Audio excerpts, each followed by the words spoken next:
So for the next hour or so, we're going to have a panel discussion from three leaders in tech licensing. Chris Lorman, the Associate Director here at UCSD, Richard Schneeberger, and Marshall Poole. And actually, I'll let each of them introduce, they can highlight whatever they like, and then they can transition to those slides for this portion. So it's a little bit more free range. Okay, Rich Schneeberger, Director of Innovation Partnerships at Salk Institute. I've been there for about 2.5 years, and previous to that, I was basically entrepreneuring, I guess I would call it, in San Diego. So my background's a PhD in biology at Case Western Reserve, postdoc at Berkeley. All my original scientific work was actually in plants, so genetics of plant development and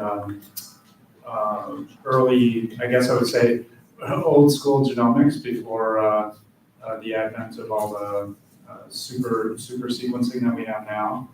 I got interested, I joined a genomics company out of my PhD, and I got interested in, I was doing a lot of alliance management with universities, and so I got interested in that aspect, and the business aspect. So I decided to go back to school to learn about more business, as we just heard about, and did an MBA here at UCSD, and was fortunate enough to have Vish as one of our great instructors. So as an innovation, so I am not a licensing officer, but I do work very closely with our licensing officers, and I work on trying to develop industry sponsorship for research and also supporting our nascent startups. So that's my role at Salk. Thanks. I'm Marshall Olin. I'm the General Counsel at the Scripps Research Institute. I also oversee our Office of Technology Development, which is our tech licensing office, as well as our Office of Patent Counsel, which we have sort of an internal office of patent lawyers. My background is legal. So before joining Scripps, and I've been here about 3 years now, I was actually outside counsel to our Caliber drug development division.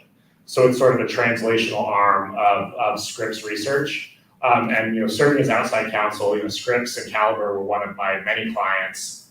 But I started out really as a pure play licensing transactional lawyer in the biotech space. So it was all strategic collaborations, that as you get more senior and more, I think, in tune with biotech and the business world, you realize it really is just, that's another really mechanism for funding. The cash burn at every biotech and really a lot of tech organizations too is intense. And so kind of as you have learned on the legal side, you start out doing strategic transactions and IP, you really rapidly kind of become a more generalist corporate lawyer that sort of becomes the lawyer for a company. And kind of through that is my experience with early stage startups. And it was mentioned earlier, one of the struggles that all charities and nonprofits and even universities have, is sort of that funding problem on making sure that there are other ways to get unrestricted funding to sort of create that evergreening model. And so that's something that I came to Scripps to sort of help do a little bit of a better job at in kind of company formation, spin out, and finding ways to get to those real inflection points where you can realize value both for the institute, but really importantly for kind of the faculty and the folks that had the initial idea. Hi everyone, I'm Chris Lorman. I'm Associate Director for Life Sciences here at UC San Diego. Been with UCSD about 10 years. I originally trained in biochemistry with a specialization in tissue engineering. I worked in industry for about 10 years with a medical device company called Smith & Nephew. I was part of an M&A team when we purchased a biotech company called Advanced Tissue Sciences up on North Torrey Pines Road, which brought me to America. I managed a phase 3B clinical trial for Roche Pharmaceuticals on rituximab. And then I moved into early stage tech development with UC Business PLC, which is basically the privately owned venture capital group for University College London. I would say also one of the best organizations in that line. And then moved back to the US, where I initially oversaw physician-initiated industry-sponsored clinical research here at UCSD. joined the tech transfer office, as it was back then, in 2015, somewhere around there, just at the start of the transition that we've already heard about, actually. During my time as a senior manager, I'm happy to say I helped start more than 30 companies, including Brilliant Bio. I'm very pleased to say 45% of those companies had a woman founder, and those companies have gone on to raise in excess of $1 billion in venture capital financing. For the microphone, just to point out, we have some people who are online, so it'll ask them.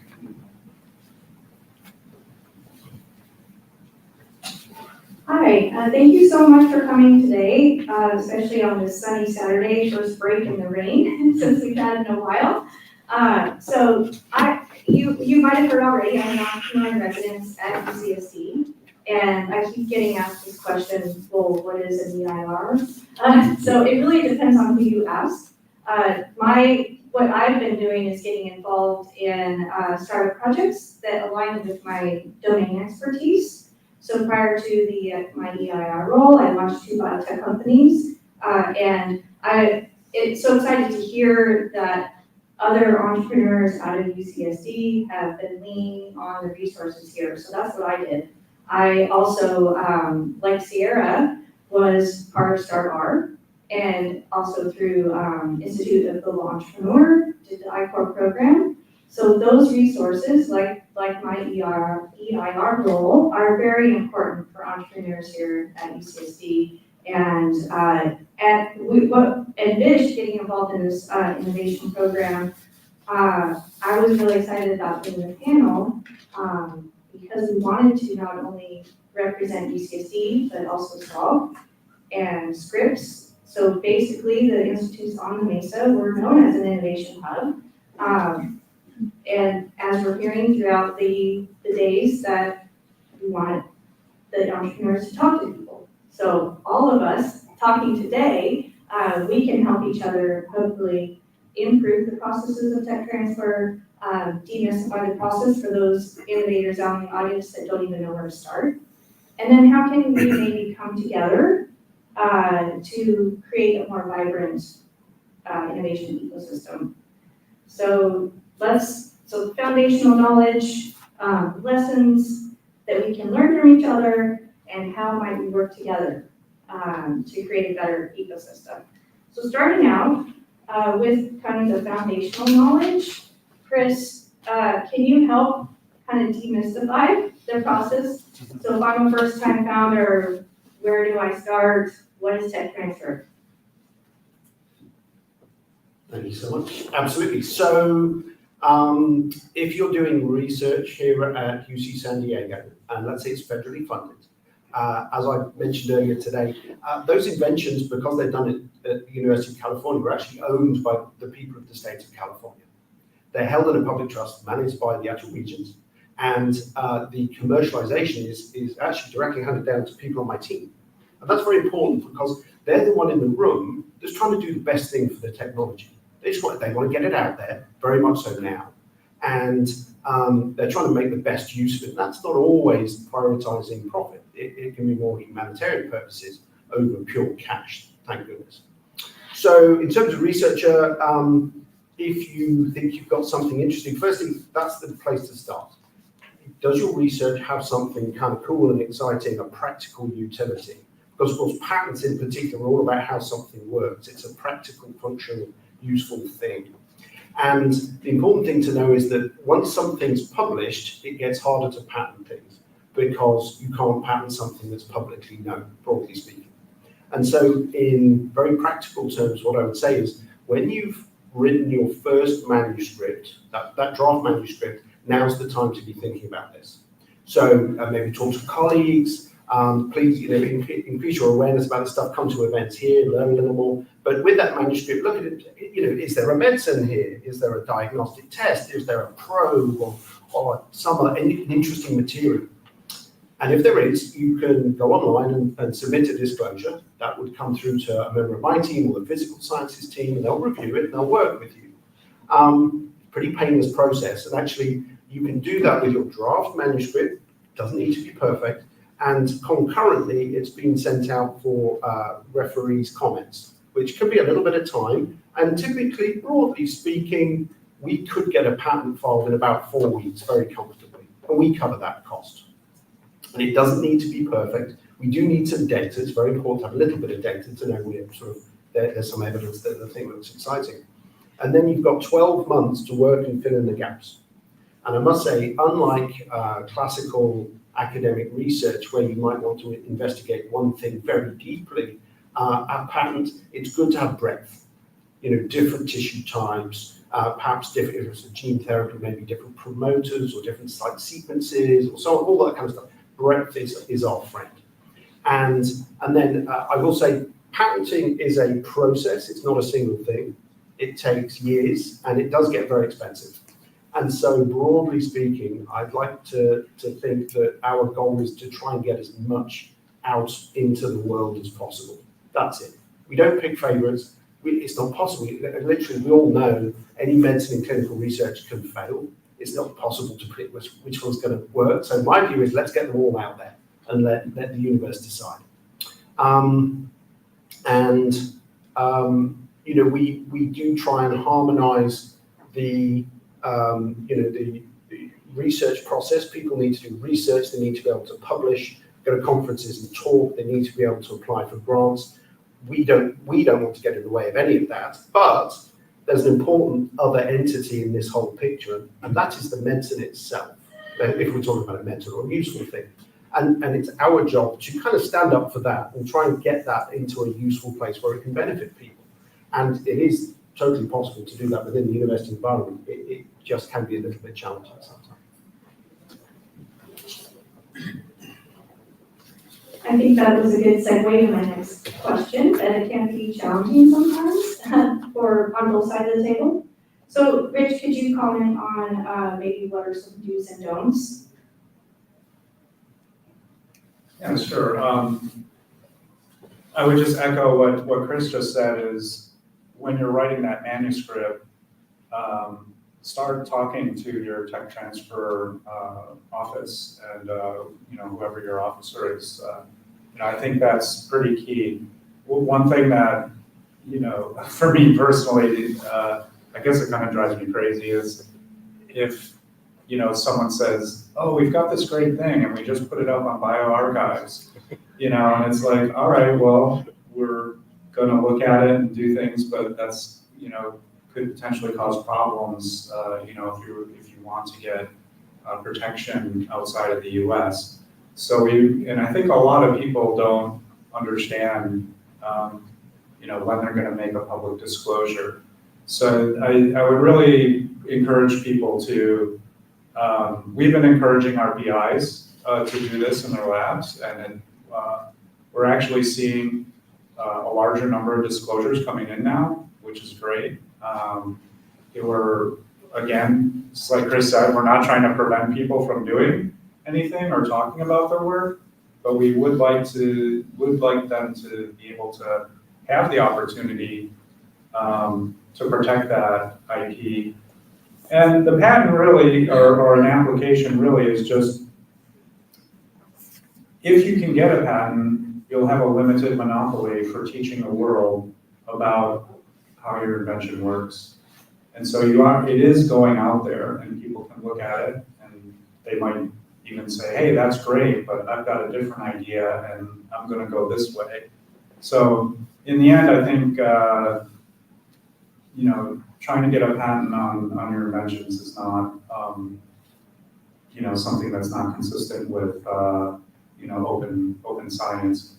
I would also say that if you're thinking about starting a company or licensing, before you go to your licensing manager or before your business person goes to see your manager, work on your business plan. It's really important to have at least some shape of business plan. And I went through this myself. I helped launch a gene therapy company with a professor here at UCSD, Gene Yo, back in 2017, working with UCSD. And I learned a lot from that, and I went on to help put another one together. And I remember it was the same licensing officer. He said, wow, you really upped your game on the business plan. So it made it much easier actually for them to see, hey, this is what you're gonna try and do. This is what your development plan is gonna look like. So I would say those are some of a couple of do's and don'ts, and I'm sure that, I guess I would pass it over to Marshall maybe, or others if they wanna. Oh, okay. Did anyone else want to add a do and don't? I'll have a few. Okay. I'll have a few. I think the next question was around patent filings, right? Yeah, so, Yeah, I think I'll have a few do's okay, and don'ts. if you okay, want. great. Okay. So with your legal background, I think you can share a lot of knowledge around even maybe some inventors are even asking the basic questions. Who owns the IP? You know, in a spin-off model and a licensing model, for example. And then kind of the nuances around what when would you file a patent, when would you not file a patent?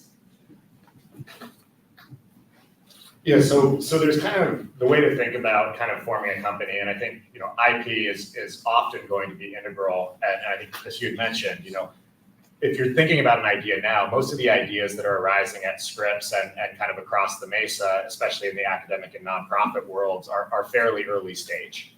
And so when you're kind of thinking about what do you actually want your company to be at the end of the day, you know, there's kind of called this valley of death in biotech, where you kind of have an idea, but you're not there yet, and you need funding to get there, and you need a whole lot of funding to get to a drug or an approved treatment.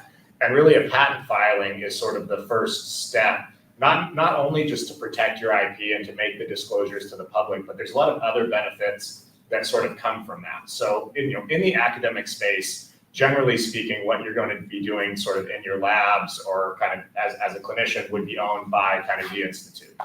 And then the resources that kind of the three of us and our offices bring to bear is sort of that second step on how do we take that idea, get it protected, form a company, and really that company formation and that IP is a vehicle to kind of the future growth of whatever the idea is. So, you know, we've a couple of things I think are very clear, and I'll just reiterate them, is that, you know, the time to talk to sort of, you know, whether it's us or other experts in the field or other attorneys is when you sort of have that idea. So every time you're writing a manuscript or making a publication, you should think, is there something novel and interesting here that I might want to kind of commercialize or not commercialize, but make sure that it gets developed and is broadly applicable.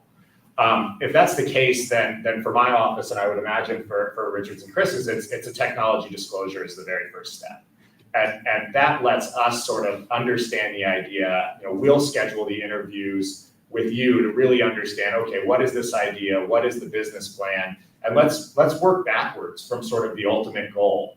And that's going to dictate, along with the technology, you know, if you file, when you incorporate, what type of funding you're seeking, how far can we push out the VC funding? Because while you know it's often that the VCs will take a big chunk of a company when they come in, the further you push them out, you know, the more they'll have to give you for that share, and the more legs your company have. And so that's a really important piece of it. But really, it all starts on the patent. And the patent and the provisional application, the way that it works is you would file a really broad, ideally, provisional patent application that kind of claims the idea. You have 12 months from that initial filing to support, refine the idea, and you would file a non-provisional application that claims, you know, and then would eventually publish. You know, Richard had alluded to this, but if you publish before you do that, before you kind of get that provisional down, what you're effectively doing is creating prior art everywhere but the US, where everyone but the US will look at your publication and they'll say, we don't really care that you invented that. You told everybody in the world about it before you filed on it, so now you can't file. In the US, there is, you know, it's, you know, an inventor's kind of grace period after a publication. But even that, you're already really limiting the amount of investment and upside that you might have in a company, which ultimately limits the ability to take it to market. Yeah. Just a few extra thoughts. I would like to say for researchers, just to reassure you that the patenting process doesn't need to be burdensome. It's a bit of paperwork here and there. There'll be some questions, and occasionally as the process moves along down the years, people might come back and say, oh, hey, have you got any other data to support this claim, even publish something? But it shouldn't be too painful. However, I want to reference something that was mentioned earlier today about Linnaeus.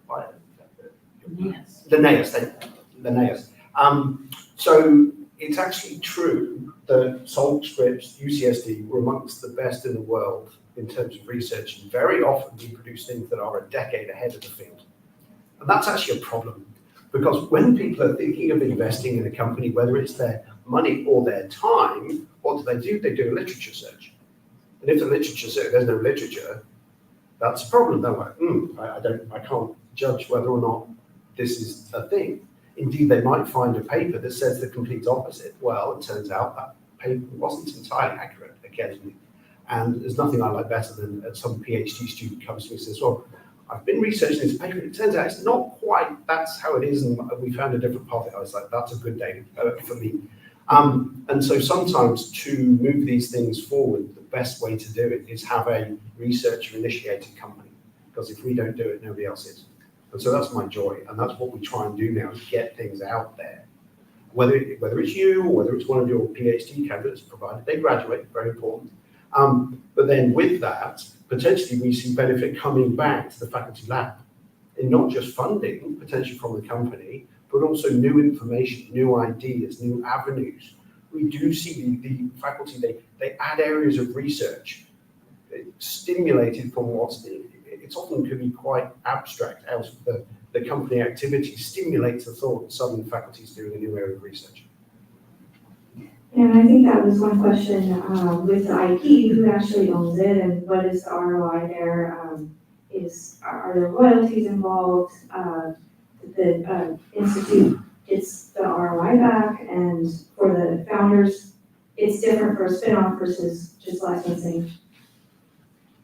Yeah. So there's, a number of different ways that you can kind of structure this. In a pure licensing deal where the inventor or kind of the faculty member would not be a founder of the company, every institute, every nonprofit, every university has some revenue sharing policy where the institute will take, a portion. The individual, inventors on the patent frequently, sometimes it's a little bit broader than that depending on the invention. And then the department or the lab will all kind of share in the upside of commercialization, which is one of the reasons that it's really nice to have sort of these open dialogues, because the way that kind of revenue is structured, it really does create like this fiduciary obligation to the institute that also benefits the individual. So we really are able to, I think, really transparently kind of have the same goals in mind. And then there's, when there's a founder, there's often, an individual interest that founder will have sort of in the company, depending on how you would structure a licensing deal. Oftentimes, the institute would take equity in consideration for the grant or the right to use the patent or practice the IP. And all of those kind of create this really interesting derivative model where, a successful invention not only, creates unrestricted funding for the institute, which is a wonderful return on any investment when we're layering on our actual mission, which is to just make these technologies available and developed for the public. And then there is also kind of this positive feedback loop, as I view it, to the individuals and their labs or departments. We'll have a Q&A at the end, so save your questions. Yeah, so as far as foundational knowledge, do any of you on the panel have anything else to add at this time? I would just say over the last decade, tech transfer offices generally, and especially on the Mesa, are just far more sophisticated than they used to be. And so I would just encourage those conversations. We love hearing our faculty talk about their ideas and what they're trying to do. I think we're all passionate about the best ways to get these ideas to the commercial market, which is sort of the goal for everyone. So I would just say, really utilizing resources that are available and kind of creating that open dialogue is going to be the best way to open doors to the venture community and others. Just one side comment. As a local regional economy, we love really amazing company founders and CEOs. And let me tell you, the defining characteristic of a really good CEO is they're doing their second company. So how do we make really good founders? Well, we get them going with the first company, they do it, they learn a lot, and then they do a second one. And it's a joy at UCSD that we encourage people, if they have that opportunity to think about this, where over 40% of our undergraduates are first in their family to go to any four-year college. And then maybe they go on and do a PhD, maybe they invent something. Well, it's my office's job to say, hey, do you want to be a founder and CEO? They say, oh no, I can't do that. I haven't got the money. It's like, well, you don't need the money. There's SBIR, we'll write off past patent costs, etc. Get going. And it's a joy, somebody like Dr. Sierra Simpson, to see her up on stage pitching and being successful and awesome is just fantastic. No further. Okay, great, thank you. Well, Marshall, I really like to hear you say that we all have a common goal here to translate scientific discoveries and get them out into the market. But it's interesting to think about, can we extract insights with all of you here, contrasting the diverse approaches that you take with metrics, operations, and outcomes. So reflecting on the metrics of success within each of your offices, how might those metrics shape outcomes? How do you track the success of each of your individual offices? So Richard, I'll start with you. What are the key metrics of success at Salk's Institute of Technology Development? And what are your thoughts on how these metrics might influence resource allocation? So for example, is number of licenses a metric, or number of strategic partnerships that are initiated by your office? Yeah, that's a great question. So Salk average about 50 to 55 PIs, a little bit smaller than the number here at UCSD. I would say that some of our metrics are really based on our customers, which we believe are our research community, and how well they're getting their science done. I think that's probably the first one. Second to that, I guess I would say it's what is the deal flow coming in, and how is that being managed and approached? Are we efficiently dealing with the deal flow that's coming in, interest? And oftentimes, and I'm sure this happens very often at Scripps and UCSD, someone publishes a great paper, something that's totally new, like Chris was mentioning. Typically, their phone will start ringing, and their email box will start saying, "Hey, I'd like to talk to you. I'm with Flagship Partnering. I'm with Third Rock Ventures. I'm with Arch Ventures," and so we try to also help our PIs manage that. Although in many cases, they're managing it by themselves. The other things that we look at, sponsored research. I would say that we don't really have like hard and fast numbers for some of these things, but for any professor who expresses an interest, we basically have, sort of like a Salesforce type of thing where we're trying to basically help them, do some BD and manage those relationships. Resource allocation is very important. So there's never enough resource really in the budget to do everything that you want to, especially because the patenting process can become extremely expensive. So we have to, we really want to see some traction with an invention after we do a filing, and getting some interest. And because at some point, if it's if we're up against a number of deadlines, say in Europe, trying to decide which countries you're going to go into, and we really don't have anybody at the table yet, then we really have to sit down and have a very serious discussion about what's the, probability that, next year is going to be a little different or something like that. Interesting, yeah, so when I was preparing for this panel, I even just looked at the different titles for everybody, all of the talent in your different offices, and I reflected on, okay, are the individuals a blend of commercialization and legal, or are they mostly just working on just creating the licenses? So what I wonder is, do the metrics of success for your individual offices drive potentially certain outcomes? So if the office is very focused on generating a large number of licenses, then could that potentially translate to not as many spin-off companies and maybe more strategic partnerships? Anyway, just would like to get your thoughts, Marshall.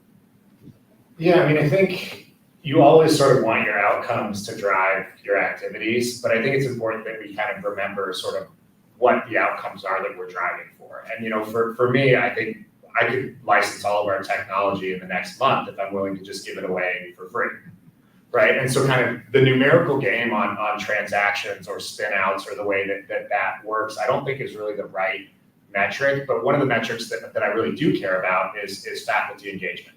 So how many technology disclosures am I getting? And am I getting the opportunity to sit down and educate our faculty? We're lucky, we have some serial entrepreneurs on our faculty. How much can I get them to engage with our junior faculty? Can they bring, those that I've worked with a lot, are they bringing a young faculty member to my desk to have a conversation about a spin out?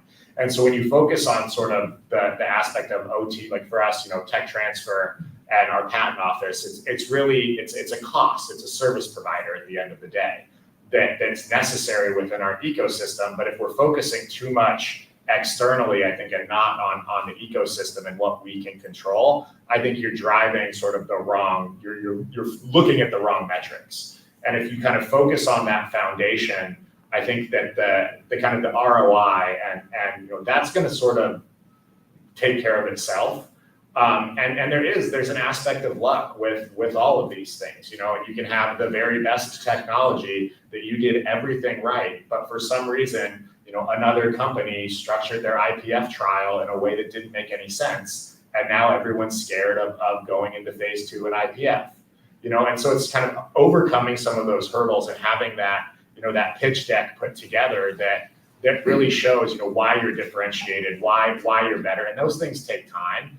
And so I think that number of licenses or number of transactions, I think, is kind of one step too far. But number of technology disclosures, number of interviews that you've been able to have with PIs, number of events where you can kind of provide education to junior faculty. Those are the metrics that I think sort of do drive the way that we view our office. Yeah, thank you. So at UC San Diego, we do very much have metrics. We are quite focused on our metrics, and the goal over the last 10 years of changing things, we've seen a doubling of licensing, doubling of startups, a halving of the startup time, which is very important. And to be honest, per unit of research funding, I think the invention disclosures has remained about steady, which is okay. Interestingly, we did wonder if with a focus on improving outcomes, people might skew into doing easier stuff.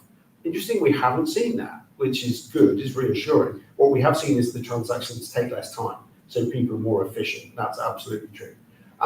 But as Marshall said, the serendipity is very important. It's not all about the metrics. It's that one company that gets started where, for example, Dr. Simpson, when she's teaching, yes, she's delivering information, but she's also inspiring that next generation. And that's so important. Yeah, thank you. So did you have something to add, Rich? No. Oh, okay. It's okay. So with the common goal of translating scientific discovery, I would love to hear from each of you what works well in your office, and if you don't mind sharing, also what is a pain point, what doesn't work so well.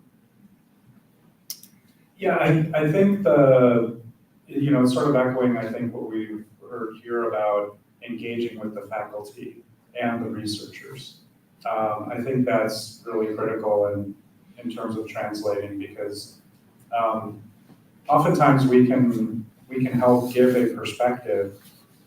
So our researchers are the experts, right? They know their subject inside and out, and they have their babies, right? It's like this, I think that this thing can work. We can cure, this disease.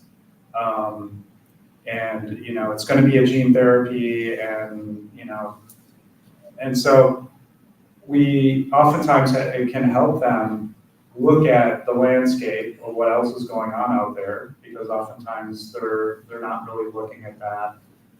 And we can give them some perspectives on, well, is it the right time to actually file something, or do you need to generate more data? And then, hey, okay, yeah, let's do that. Or maybe we do a provisional filing to mark a date, and if they don't get the data by the time we have to convert, we can say, okay, let's look at the landscape again. It's probably better to just abandon this application, give you a little bit more time, maybe in 6 months. Okay, yeah, now you got your killer data. Now we're going to file on it. So that dialogue, I think, is the most important piece, I think, for our office. And there was a second half. What doesn't work so well? What doesn't work so well? What's a pain point for SOCs? I think a pain point, as often I alluded to this earlier, is learning about something, way down the road, basically, or somebody has some discussion, say with VCs or something like that, and then they come to us afterwards and say, oh, I actually basically spilled the beans. Can we put in a retroactive CDA? That's never going to work with a VC. Okay, so those are some of the pain points. And I think sometimes I think the researchers look at our office as being sort of a gatekeeper and maybe slowing them down. And we really try hard to make things go as efficiently and quickly as possible. So. Yeah, I think kind of the pain points that I've often kind of experienced is when somebody comes to our office and doesn't necessarily view us as a partner, does view us as a gatekeeper, in which case, you sort of lose that ability. I think Dr. Mayo, you had said pretty clearly, part of this process is to have holes poked in your ideas and to understand, if we take this to a VC now, they're going to say no. There's not enough here. We need to figure out a way to bridge to get that, that in vivo data, for example. Like, we need to find that $200,000 to run that next study.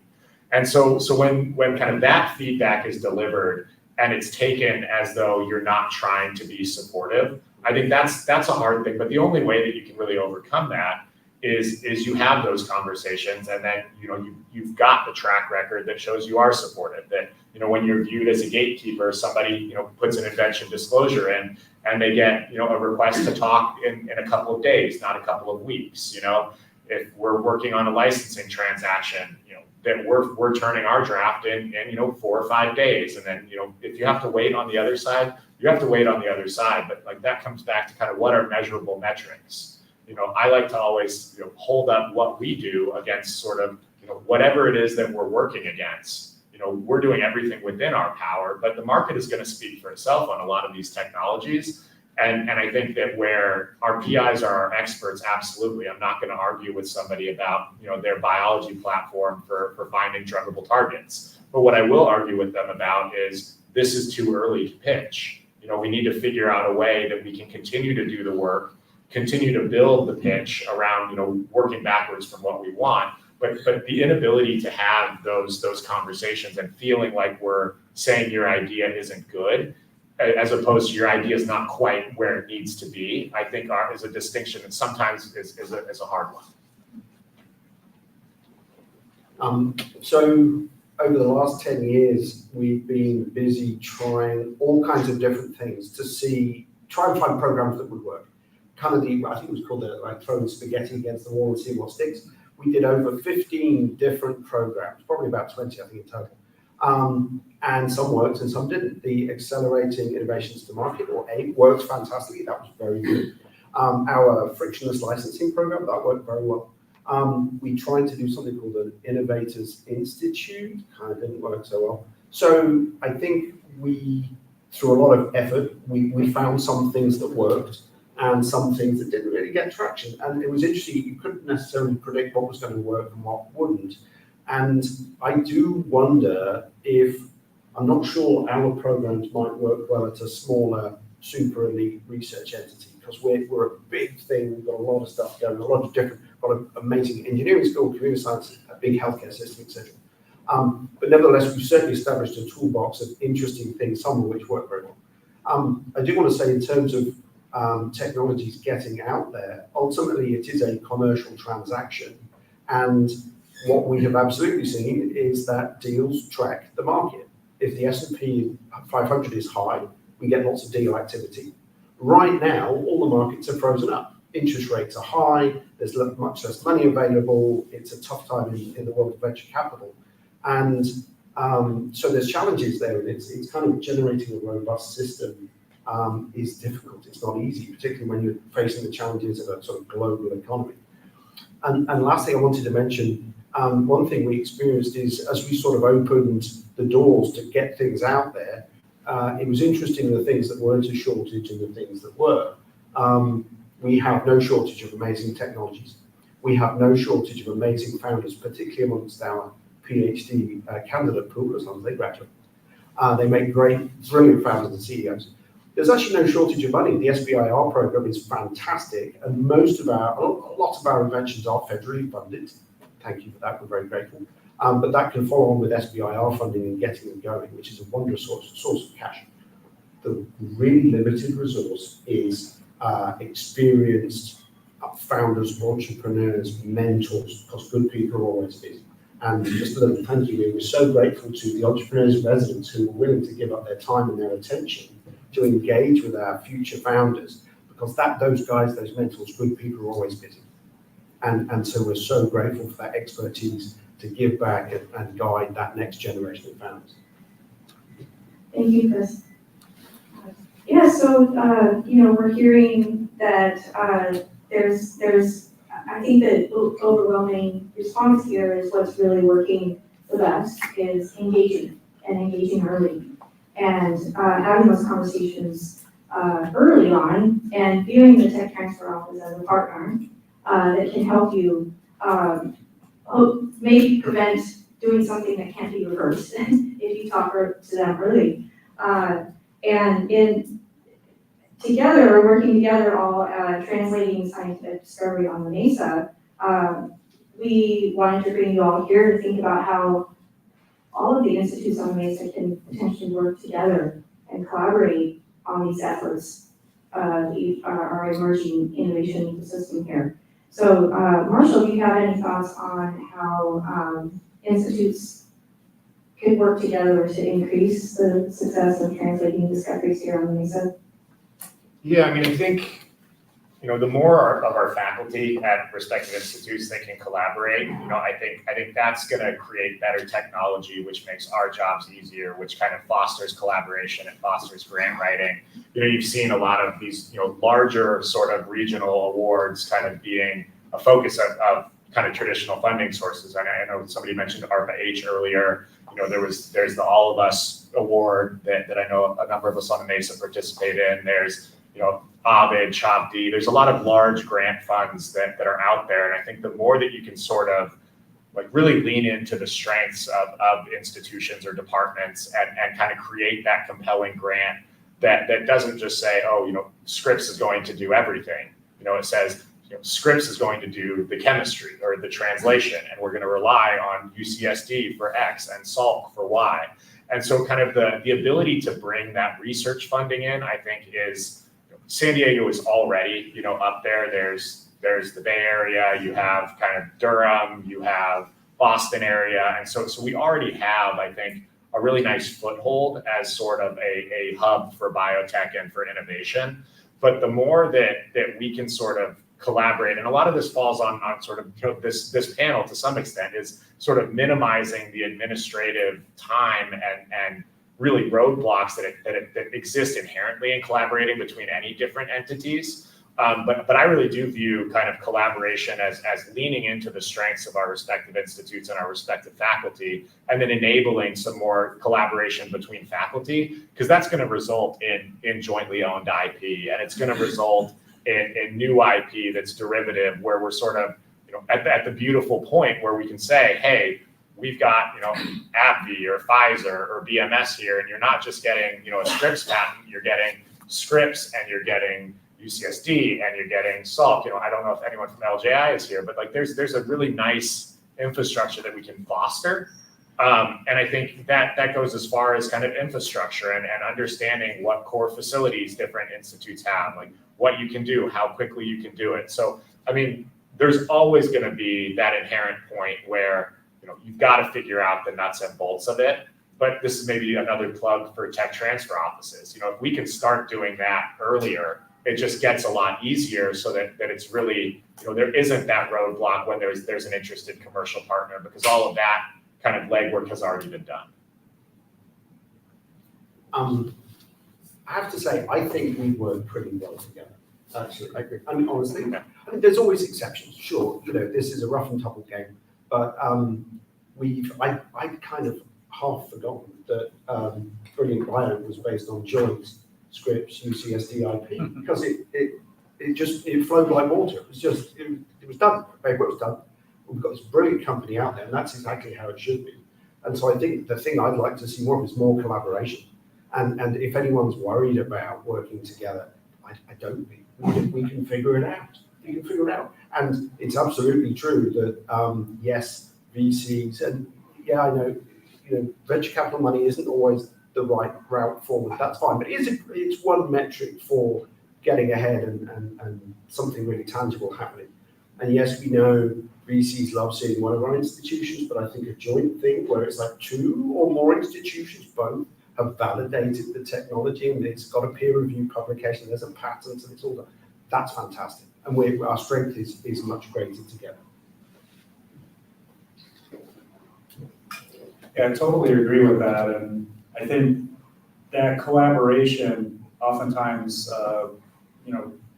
generates a new idea or a new way to get over an issue that someone was having. So for instance, Salk is really focused on basic biological research. We don't have a lot going on in chemistry, but we have had some great interactions with both Scripps, UCSD, Sanford Burnham, and those have led to great assets that have gone into clinical programs. So I think the collaboration aspect is really key. And over the past, I moved down here from the Bay Area in 2004, and there were no incubators. When I was working with a startup, when we had to go out and ask friends and stuff, hey, can we have half a bench in the back of your company so that we can work, and that's, you can still do that, but nowadays there's lots of opportunities.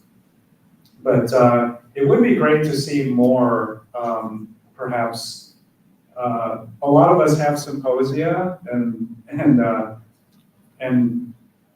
PIs get invited from different institutes and things, but it might be nice to have some additional, Mesa specific or San Diego specific types of symposia where people are talking about innovations.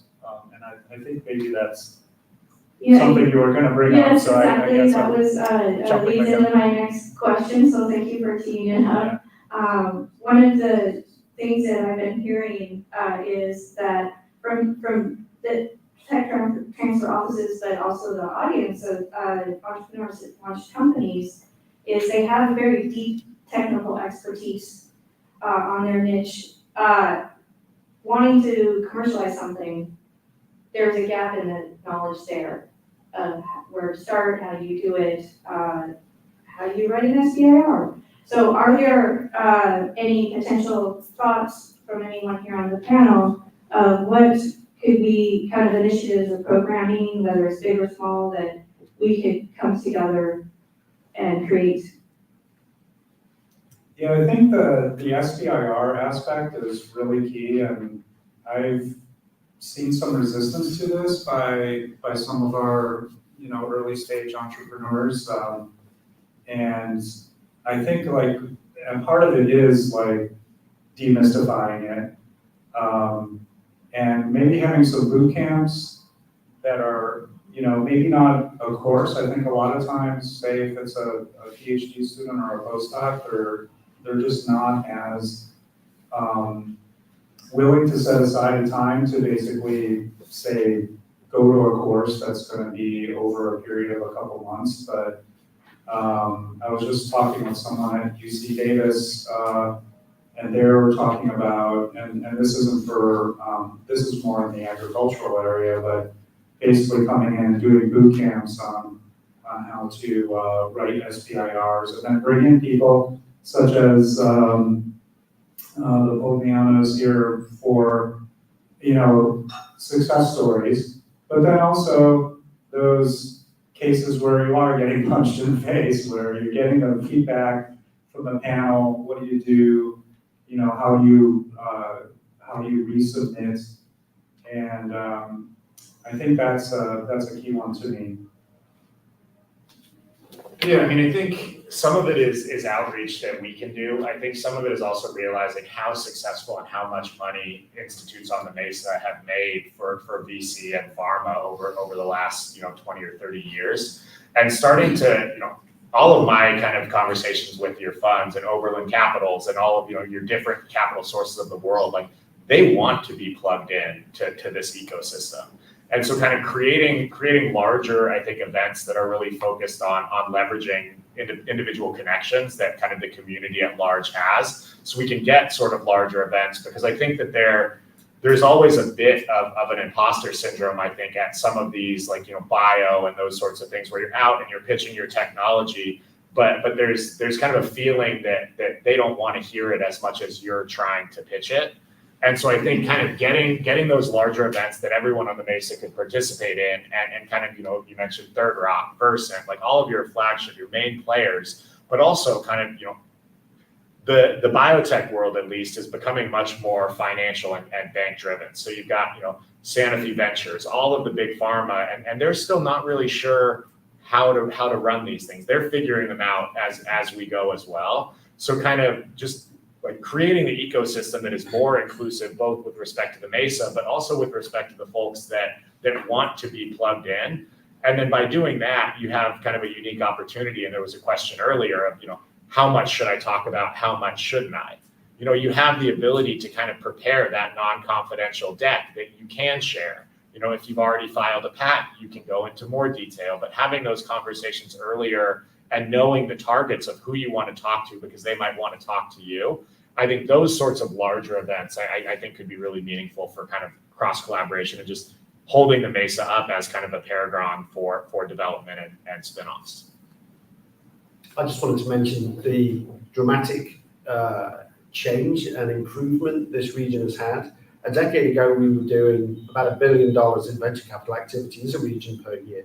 We're now doing somewhere between 4 and 8 billion, and we've got resources to match. And that's a challenge for somebody who's thinking about getting on this journey. There's so many resources, it's hard to get one's head around it all. And that's a challenge, and I do think it's something we can work on, because I personally think we're one of the best early stage technology-driven new company environments and ecosystems in the world. I really do. And that's very special, but it's also tough to kind of figure out who to talk to and where to go. Yeah, thank you. So I would like to leave a little bit of time, a very engaging discussion here, but turn it over to questions from the audience. So anybody have a question? Okay, you did, that's right. Thank you, sir, so much. Great panel. Chris, I have a historical question for you. Obviously, UCSD has evolved into a very nurturing environment for entrepreneurs and scientists in a way that didn't exist, say, 40 years ago. Because, and correct me if I'm wrong, but Erwin Jacobs separated from the university, from the Department of Engineering, before going forward with CDMA and the IP for that, and founded Qualcomm. And that was kind of the source of his wealth, that he had separated from UCSD before doing this.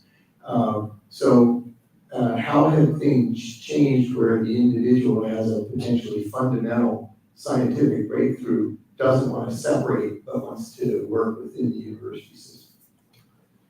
I must admit, I'm a biochemist, not an engineer, so I don't know anything about the story with Dr. Erwin Jacobs. But yeah, we very much want to encourage research faculty to develop their technologies in-house, absolutely. Interestingly, 20% of our licenses come from technologies 7 years or older. Now that does skew into medical things because it literally takes that long to get them developed. And that's fine, of course we keep it going, as long as the faculty's like, yeah, the data's good. We'll maintain it. I will say there is a difficulty because at 30 months after the first patent filing, you hit a very big, very expensive deadline called national regional, which is where you finally need to take your patent round to all the nations in the world. And that's an easy way to spend somewhere between 100 and 500,000 very, very quickly. And as a public entity, we struggle to do that. And I think certainly my strategy is to try and get things out into commercial development as much as possible.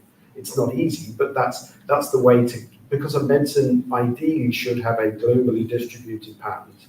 And we generally don't have that money. I wish we did, we don't. So then it becomes the venture community to put that money in. How do we do that? Well, the job is to try and get a really high quality patent filed together with a really high quality peer reviewed publication to support it, which that's no problem, and a really well drafted solid license that is under the name of Regents of the University of California, which is the world's most identifiable license instrument. You'll hear that from VCs. It's the one they've seen the most, which by the way is a secret source of the state of California. It really is, because they're highly investable instruments. And so then they can raise money and get the money to as broadly as possible, develop that technology. But if things stay in-house, that's fine. We do keep it going. As I say, 7 years or older is 20% of our business, and that's a lot of therapeutics just because it takes that long.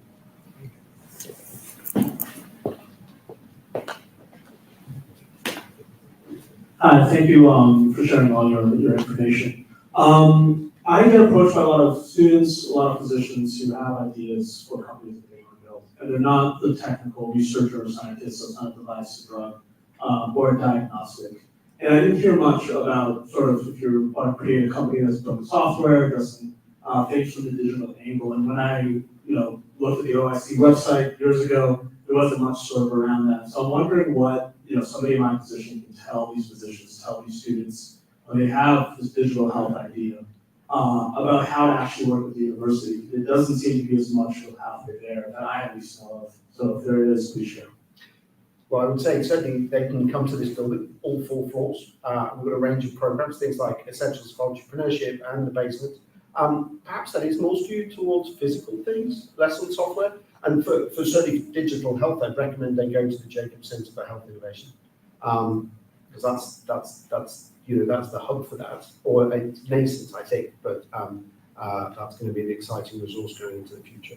Yeah, I guess to sort of double down on the question in a different way, which is I see a lot of early ideas get killed because there isn't good, clear information about what the university is going to do when they bring this idea to them. So is there a way that is being addressed? Well, how it's being communicated and things like that? I mean, that's important feedback, thank you. We can certainly look to update our website and make sure the information is fresh and current. I've always been perplexed by this concept of not being able to patent things that's in the public domain. Dr. Spaziano would indulge me, maybe I can use that as an example. This morning, they gave us a talk about bacterial cytologic profiling. And that BCP is not an invention, it's a phenomenon of nature. And correct me if I'm wrong, but the way that becomes a patent is to say, look, we're going to take BCP and we're going to put it in this specific phage, and that's our invention. The problem with that is that's just one phage. What's stopping the next person from coming in and saying, well, I'm going to use phage X, you guys use phage Y. So the solution is to say, well, we're going to use BCP for all phages. But then that's a circular thing, because now the concept of putting BCP technology into all phages is public domain.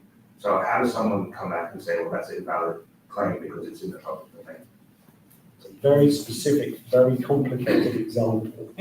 I would say more generally, the journey and process of research never ends. Particularly at the earlier stages, particularly the university stage, we typically don't generate things that are industry ready and commerce ready. And the difference between, let's say, academic work and an industrially useful thing, there's an awful lot of steps in there, and many of those can be patented or protected as well.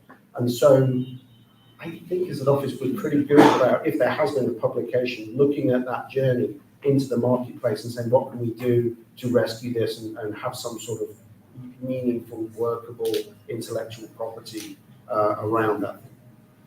The reason I use a specific example, I don't know how to ask this question without using an example. Yeah, I mean, I think the example is a good one, and the body of law around what is patentable and what is not patentable is changing all the time. So I mean, very recently there was a decision that you used to be able to claim antibody sequences, with a 10% homology, and that was accepted as a broad claim where anything within that 10% variation, was still claimed by your patent. Now it's looking more and more like you need that specific sequence and specific embodiment. So kind of to your point, it's a question to me of patent strategy on kind of what is the idea and what do you want to end up with. I would love if we had kind of all phages as a claim, but the reality is that patent's probably invalid because you haven't actually reduced to practice the invention that you're claiming. So the way that I would sort of advise somebody that came to me with that idea is great. What are the characteristics of the preferred phages or the preferred embodiments that you could do this with? So let's claim as broadly as we can, but before we sort of create that prior art, broad, do we actually want to make that claim, or could we make a series of narrower claims that sort of give a picket fence approach where the Venn diagrams all stack on each other, and now you have sort of what you think is going to work the best, as well as maybe a claim, or maybe it's not as good of a claim, but it's still something out there. Because even I've been in a lot of deals where questionable patents have been licensed because the cost of trying to knock out a patent or filing patent infringement is so high.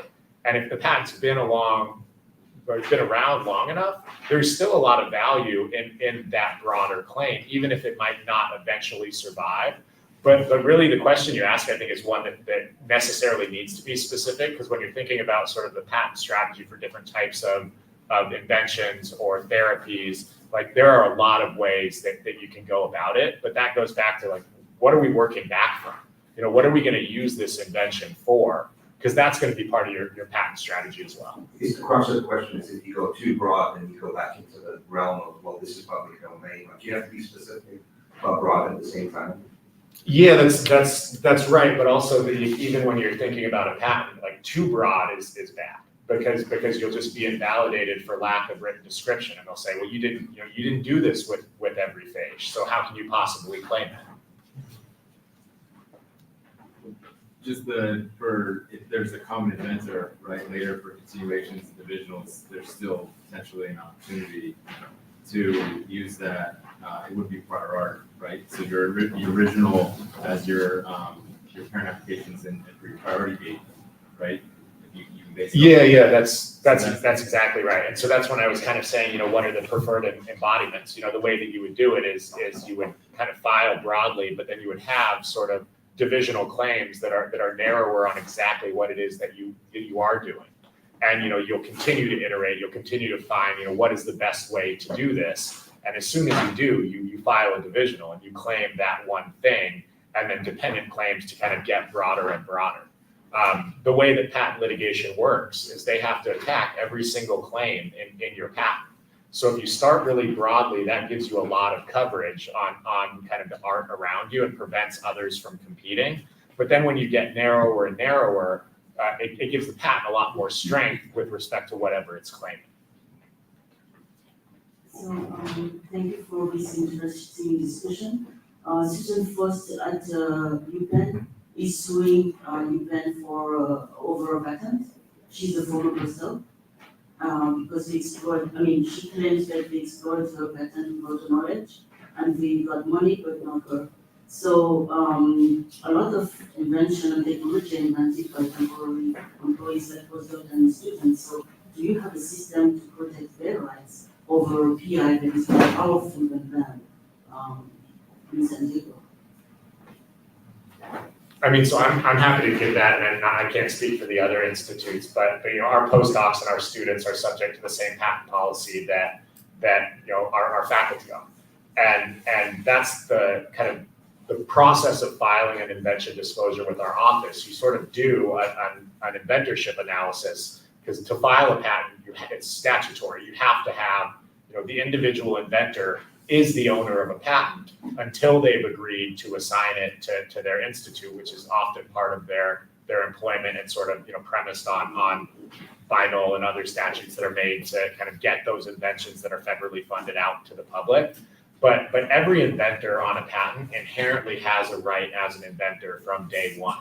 And so kind of there's maybe two things. There's equity as between faculty and students and postdocs. And there's always going to be a bit of a power kind of conundrum there, but one of the jobs of all of our offices is to make sure that inventorship is fair with respect to the patent, but also with respect to the potential returns on revenue. So if you have 4 people that contributed equally to an invention, the technology disclosure and the allocation of revenue shouldn't be 95, 1.5 to 1.5.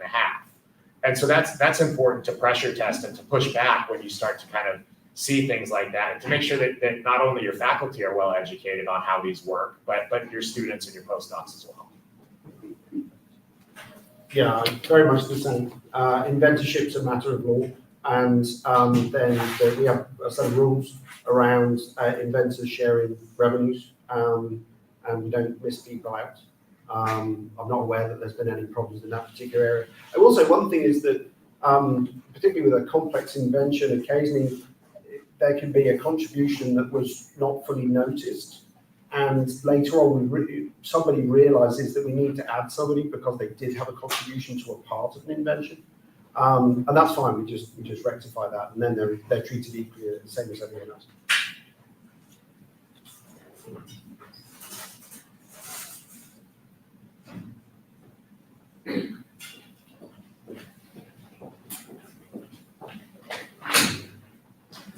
Thanks, guys. Mike, we talked a lot about sort of the very first stages, initial patent and license. I'm curious if there are any common themes or principles in ventures you see then go on to get most favorable terms in the next sort of stage, whether that's sort of funding with a financial sponsor or strategic partnership. And I would imagine that for any ventures, there's a range of possibilities. So that's different, sort of absolutely for each of them, but who get the relatively best deals based on that technology. I would say, this is a complicated topic and there's always exceptions. I think if it was a future founder, perhaps you are, asking me then, I think I'd say go for SBIR because it's non-dilutive and it's also a seal of approval. A group of very serious people review not just the science, but the business plan, the commercialization plan, and in a way it can be an endorsement that if the company gets an SBIR award, it's saying not just there's potential future funding from further SBIRs in different areas, but also there's like a group, an independent group has reviewed this and said this is solid, we support it, and no equity is given up from that. And so I'd like to think people could go into a negotiation with a VC group with a bit of a stronger hand. I think just to add to that, some of the folks that I've seen the most successful, especially first-time founders, are ones that do look to others that have been successful and include them, whether it's on an SAB, just simply as an advisor. Because I think when you're looking at the ideal outcome from a fundraising standpoint, I couldn't agree more. Like if you can get non-dilutive funding in early to get the idea further, that's almost always going to result in the best outcome because you're more validated when the money is coming in. But in absence of that, I think the concept is validation that you're sort of looking for. So whether you're validating it through an SBIR review process, an investment from the institute that it came out of, or the personal investment or the personal validation that folks that have been there and done that before can provide being on the board or being advisors. Yeah, I would agree with that. Getting that sort of stamp of approval, you also get time to build your competencies. If your idea and your company premise is really something that is going to take a large amount of capital, that's really going to require a VC round, the team is extremely important. In some cases, you'll hear VCs say that the team is actually something like 80% really of their decision. And having the opportunity to get a little bit of operational experience, get a couple feathers in your cap for, progressing, say, from a phase 1 to a phase 2, things like that, and getting more proof of concept data, getting more in vivo data, that will definitely raise the value of your pitch and your proposition to them. And then just really quickly, like the markets can change rapidly. And so if you do have like the benefit of having kind of a deep pocket, potentially investor, I think companies that kind of seek and obtain as much capital as they can at that first round with call options that are generally milestone based and milestone driven lets you lock in funding for longer based on the science and the progress of the technology in a way that kind of shields you from market fluctuations. So if you have an early stage technology that's going to take, $40 million, $50 million to move forward, it's wonderful to do that as a first Series A round that's up to $50 million, where you're only getting 5 out the door, because that makes it a lot easier for kind of venture partners to go to on the capital call and say, it's only 5 now, and now knowing what we know about the technology now, all of these milestones make sense, because those aren't going to make sense forever in a lot of cases. But it gives you the ability to have a runway up, as long as things are progressing like you think they are. And so I would just say, don't take future capital for granted. And while it's important to maintain kind of equity for success, and non-dilutive funding helps getting that, capital is not something that you can just assume will be there tomorrow. And so taking advantage of structuring things in a way that gets you to tomorrow, even if conditions change. I just have to echo that. Absolutely. Getting a good deal is great. Getting any deal at all is really important. And markets change. One day digital health is up, the next day it's disappeared. 2021, the middle of 2021 was pretty much the most frenetic venture capital activity I have ever seen. Equally, the global financial crisis, I was doing this job in London, everything froze up. And right now we're seeing it's very tough out there. Interest rates are high, cost of money is high. And so to some degree, I think it's worth bearing in mind if a deal's on the table, there is that. So I just wanted to go back to the gentleman's question here and just double click on, basically the anatomy of a non-confidential disclosure. I understand, there are a lot of academics here who may be discovering a whole new mechanism of action and the like, and want to go out there and really do their, a board and research conference, or like tell their buddies something, I'm sure there are ways to go about it. If you guys don't mind just double clicking on it, give examples of how you could actually say something without actually giving the tangible material, the IP-able material. Anyone want to comment there, or? Thank you for your question. I do, through my EIR role, this comes up a lot. So encouraged to go talk, there's fear of exposing the secret. I think it's just putting in the reps and really thinking at a level of, okay, I'm gonna pitch this to somebody to help them understand it, but it doesn't need to be hyper technical. But you can still get that idea across. And within the technology, these overarching things. And if somebody starts to try to drill down, you know, the particular mechanism, you can answer it in a way that you're still describing it, but you're not giving away the secret. And I think for me, pitching my companies, it just comes with trusting yourself and coming across with confidence that you're explaining it in a way that they still get it, but you're not drilling down on the science all the time. And it takes practice, because as a scientist, we know that there's skepticism, and you really want to back it up with evidence. One last question. Okay. Well, I was just gonna comment towards this question. So sometimes it's easier to build a community around a problem than a solution. And so if you're trying to talk about your idea, you can maybe just focus more on explaining what the problem you're trying to solve rather than the solution. Yeah, distracted. Yeah, Joe? And I would just say really quickly, I think that one of the most effective ways to pitch your technology is to sort of get the person you're pitching to kind of asking the question and knowing what the answer is. So oftentimes if you've already filed, a provisional, for example, you can say, I'd love to talk about this more. I want to show you X data, or I want to show you the provisional application. We need to go under CDA to do that. I've done that with a couple of other parties, whether you have or haven't. But just getting sort of that next step and understanding what it is that really is the secret sauce that you don't want to talk about, and then what is really the value proposition that is proprietary, and staying away from that, but also leaving the breadcrumbs to that, and kind of saying this isn't the end of the conversation. I want to continue it, but really I'm sort of buttoned up enough and I know how this works that the next step is I want to give you access to my data. Can we get into it? Can we get under CDA to do that? And so I think, the idea of being personable and talking, and you're going to be excited about this, especially if you're a founder. It's what you're working on. It's what you want to talk about. Instead of thinking about what can I talk about, I would think about it as what can't I? And it's not that you can't talk about it. It's that I need to talk about that little piece in a different venue. And this is how we should do it. Yeah, and I'll just briefly add to that.